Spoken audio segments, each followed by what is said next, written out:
Welcome back to the mix. Spring is here and it's time to make another change to the house. And who better to help than Diamore, interior design. Did I say it right, Claudia? Yes. Diamore. Yes. Diamore. And let's explain what Diamore is, because this is kind of neat. D is my last name, and Amores because it's my love, my career. And let's make sure I pronounce your last name right.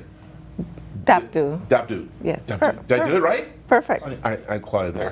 How are you doing? Yeah, I'm perfect. Thank you. So I'm so glad you're sitting with me, because before we started, we talked about how people are thinking having an interior designer is so expensive and it's only for the rich and famous and everything. But they got to understand that it's not, because you come in to work whatever space they need to have. Yes, and whatever budget they have. Yeah, which is nice. Let's talk about your history. How long have you been doing this? 30 years, right after college. Right after college. Now, did you go to school for interior design? I studied architecture for 2 years at the University of Arizona, and I continue with interior design, and I also have a bachelor's in business. So perfect. So that's why you're so important, because you know to look at the architect, look what's going on, because that's important when you are doing interior design, right? Yes, especially for what the niche that I am, which I remodel kitchens, bathrooms, and the whole homes, businesses. And I like that, the kitchen. Yes. That's where you should always start. Am I right? When designing a house, is that where you should start, at the kitchen? Because that's usually where everyone gathers. Yes, through history, before it used to be that little door with that round circle window glass opening that nobody wanted to go in the kitchen, and that you have a beautiful living room, dining rooms, because the kitchen was off to everybody.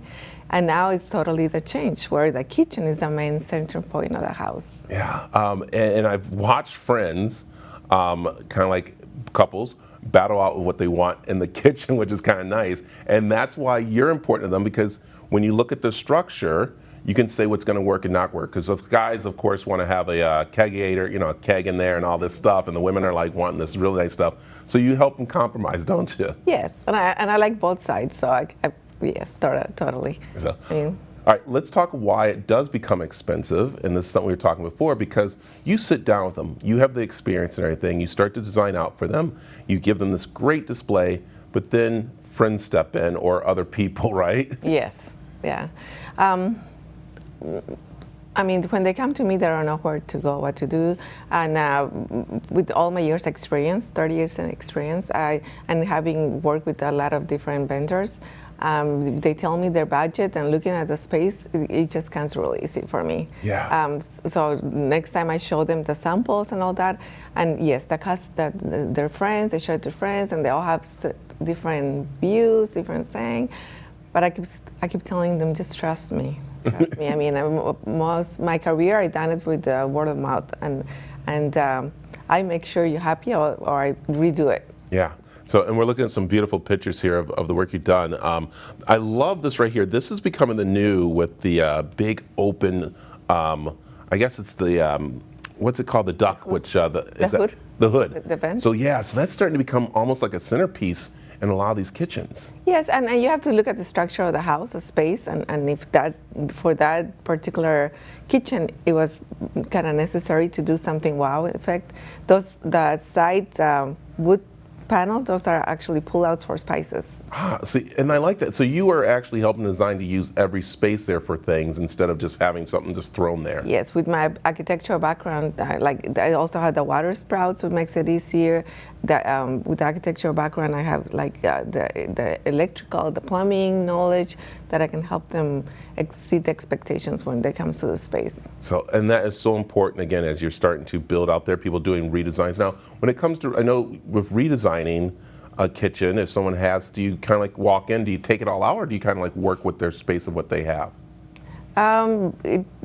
Most of them, they want to take everything out. Do they? Yes, everything out. And that's why I started a nonprofit organization, because I feel so bad that they just get a dumpster and everything goes in the trash. Yeah. So I started a nonprofit organization where I wanted people to be able to donate one-to-one. So if you just go to the app and look for who's needing a sink, for example, and you can just click the person that you want to give it to, and they can just come and get it. I love that. Instead of throwing it away. Yeah, because some of this, I mean, we have to say some of this stuff is brand new, because usually someone comes in and designs it, and then they go, well, I want something different, and you're taking out brand new things. And I think that's a great way. Yeah. So, and this charity is awesome because, again, we're having people who are trying to redo their homes on a budget, especially with the pandemic and everything, and they want to have something nice. Yes, and instead of throwing it away, I thought this, and I wanted to work worldwide, where I mean, people, even if it's not in Arizona, maybe it's in another town here in, within the states or the world, that people are like, no, give me those things, we need them here. Yeah. I love that, especially California everywhere, and the marble and stuff that don't want to go to waste and break. Oh, so the whole cabinet, sinks.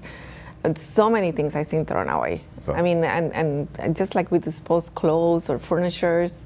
My daughter lives in New York, and when she's walking on the street with the dog, she's like, Mom, look at this piece of furniture. And most of the time, they have a truck. They have to put everything that it fits in there. If it doesn't fit, they have to see what's going to stay. And they leave it right in the street. And it's great stuff. Yes. So my app, I'm hoping that it could save all that landfill and help people. Yes. I like it. Okay, tell people where they could find the app. It's at one-to-one-wish.com. One-to-one-wish.com. I like it. Thanks for coming in. Oh, thank you. I appreciate it. We're getting some tips there on, of course, interior design. So, very nice.